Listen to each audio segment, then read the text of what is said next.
Welcome to Man Does Tech, where I solve the problems you didn't even know you had. You start by confirming the hardware and permissions. Plug an OTG adapter or pair a Bluetooth keyboard and make sure the keyboard registers in Android settings. Once done, open Geometry-Mobile and enable external input if the game has it. Otherwise, verify key presses in any text field first. This step is crucial because the game reads HID signals directly. If the keyboard isn't detected, nothing else will work. Make sure battery saver is off to avoid throttling input responsiveness. You now map the jump to one reliable key. Choose space or Z for minimal finger movement and avoid modifier combos. If Geometry-Mobile won't accept keyboard input natively, install a low-latency key mapping tool and map virtual touch to the chosen key.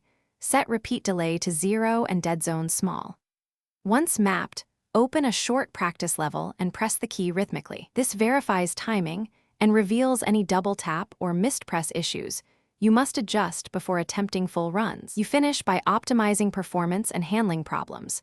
Reduce visual effects, lock frame rate, and turn off notifications so frames and input remain stable.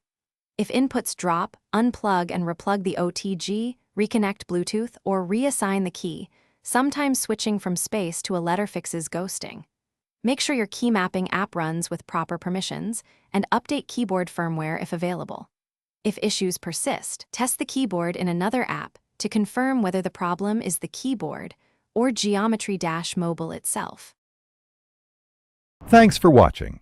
If you found this helpful, don't forget to like and subscribe.